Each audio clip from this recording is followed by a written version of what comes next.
हिंदू हृदय सम्राट बाहुबली कहे जाने वाले ब्रजभूषण शरण सिंह का एक वीडियो सामने आया है।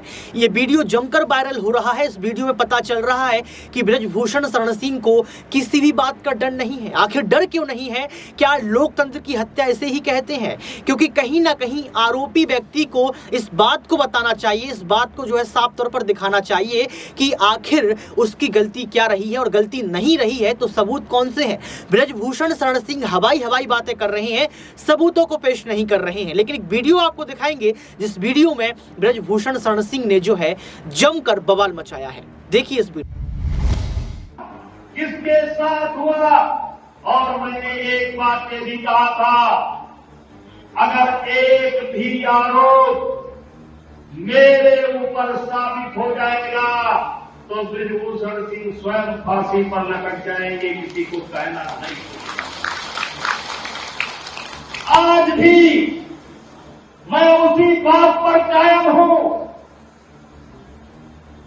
4 महीने हो गए,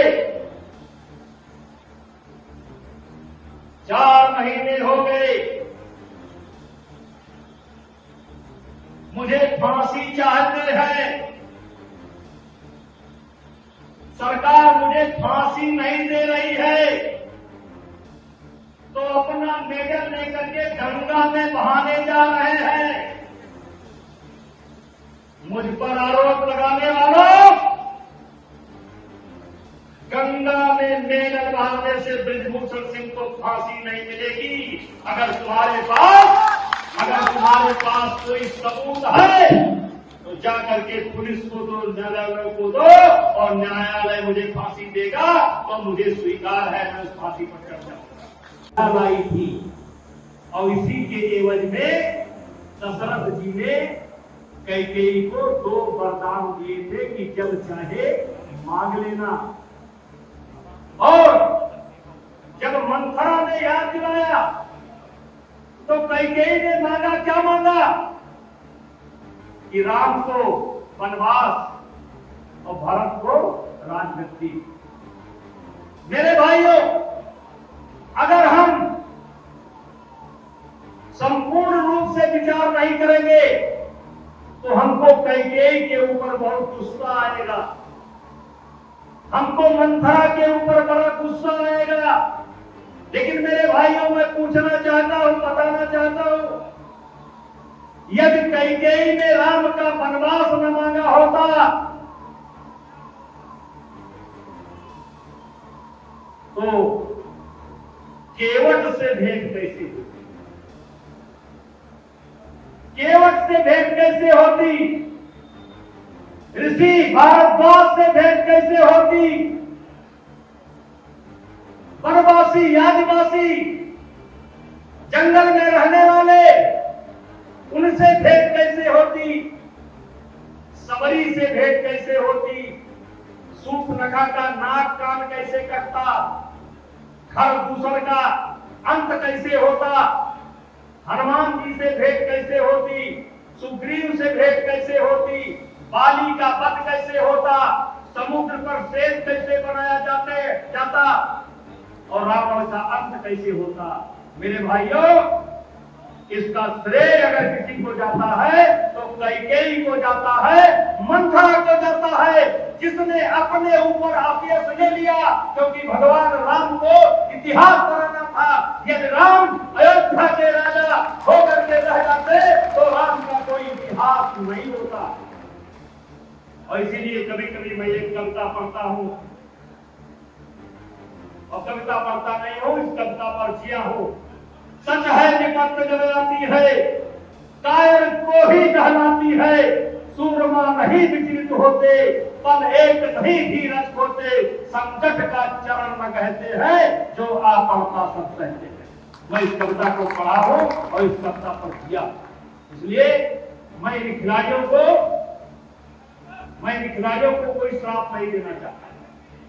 इन खिलाड़ियों से मेरा कोई बैर भी नहीं है। ये खिलाड़ी हमारे बच्चे की तरह थे। इनके कामयाबी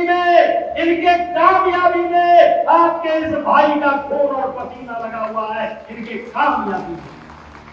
और इसीलिए 10 दिन पहले तक ये लोग मुझे कुश्ती का भगवान कहते थे। 10 दिन पहले तक ये मुझे कुश्ती का भगवान कहते थे, क्योंकि इनके कामयाबी पे आपके भाई का खून पसीना लगा हुआ है।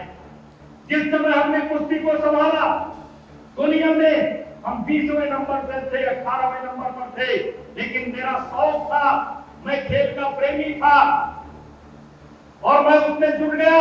आज मैं बताना चाहता हूं, मैं जहां 15 नंबर पर हुआ करता था, 20 नंबर पर हुआ करता था, आज दुनिया की बेस्ट 5 टीमों में, बेस्ट 5 देशों में भारत का नाम है। बेस्ट 5 देशों में भारत का नाम है। आज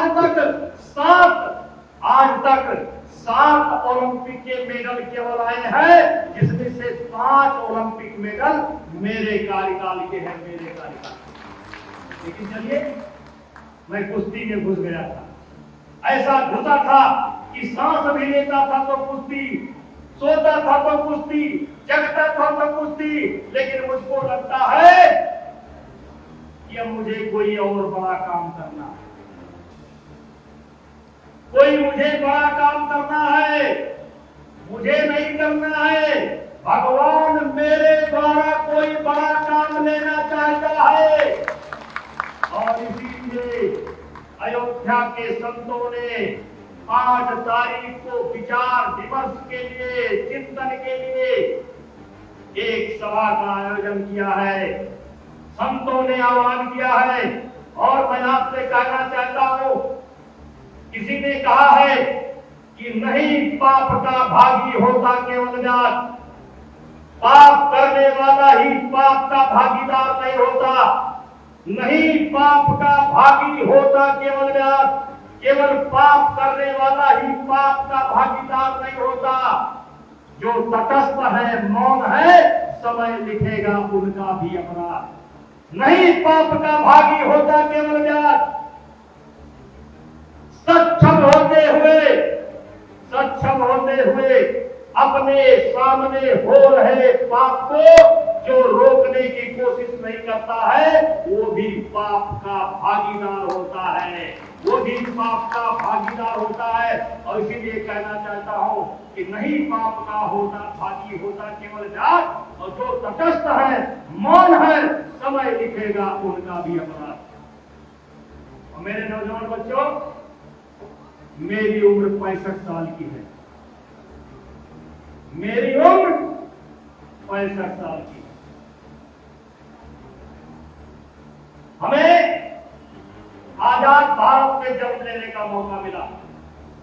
हम सब लोग जानते हैं 1947 में हमारा देश आजाद हुआ, लेकिन हमको 57 में जन्म लेने का मौका मिला।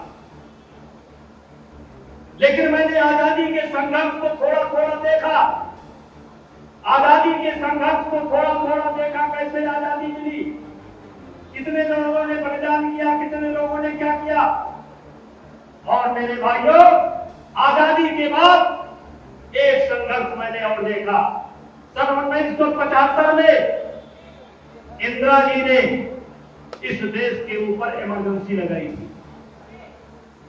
इंदिरा जी ने इस देश के ऊपर एक इमरजेंसी लगाई थी।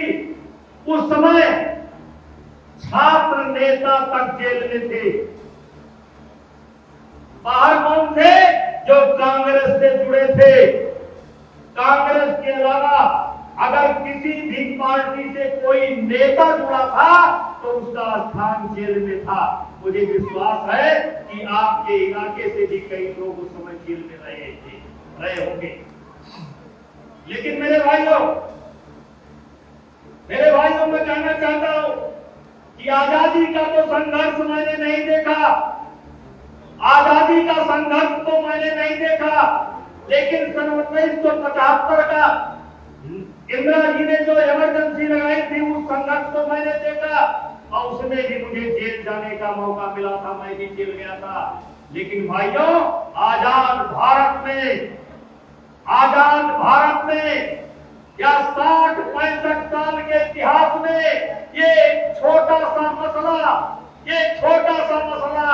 जितना बड़ा बन चुका है, इतना समर्थन, याद करना, इतना समर्थन आज तक किसी को नहीं मिला जितना समर्थन आपके इस बेटे को मिल रहा है, आपके इस भाई को मिल रहा है। मेरे नाम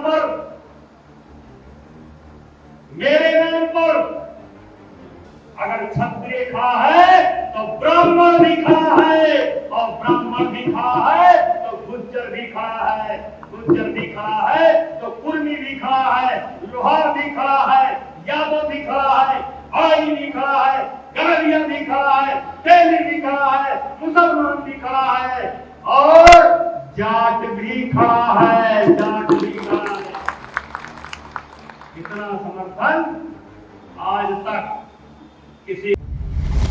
देखा आपने इस वीडियो को देखने के बाद आपको पता लग गया होगा कि ब्रजभूषण शरण सिंह का असली सच क्या है। ब्रजभूषण शरण सिंह किस बात जो है यहाँ पर किस लहजे में बात करते हैं, किस तरीके से यहाँ पर मुद्दों को भटकाने का प्रयास करते हैं, ये तस्वीर आपने देखी। दर्शकों, इसी को कहा जा रहा है कि बीजेपी पार्टी के नेता जो है कहीं ना कहीं, जी हाँ, यहाँ पर जो है बिना डरे अपनी बात को रखते हैं, बेबाकी से अपनी बात को रखते हैं, क्योंकि प्रधानमंत्री के आशीर्वाद की बात कही जा रही है। आरोप तो ये भी लगाया जा रहा है कि बीजेपी पार्टी का नेता अगर कोई गलती करेगा तो उस गलती को स्वीकार नहीं किया जाएगा। अगर यहाँ पर श्रीकांत त्यागी किसी महिला को माँ बहन की गालियां दे देंगे तो उनसे इस्तीफा नहीं लिया जाएगा, वो राजनीति बरकरार रहेंगे। अगर कोई नेता यौन शोषण में फंस जाएगा तो उससे सवाल नहीं पूछे जाएंगे। अगर कोई नेता जो है यहाँ पर एक्सीडेंट मामले यानी कि मनोज मित्तल की बात कर रहे हैं, उसमें अगर उसका नाम आता है तो बात नहीं की जाएगी। आशीष मिश्रा टैनी, अजय मिश्रा टैनी अगर किसानों को रौंद देते हैं तो सवाल खड़े नहीं किए जाएंगे। अब देखना यह पड़ेगा कि ब्रजभूषण शरण सिंह के इस वीडियो को सुनने के बाद देश के प्रधानमंत्री क्या टिप्पणी देते हैं और रेसलर्स जो है किस तरीके से यहाँ पर इस बयान को सुनने के बाद जवाब देते हैं।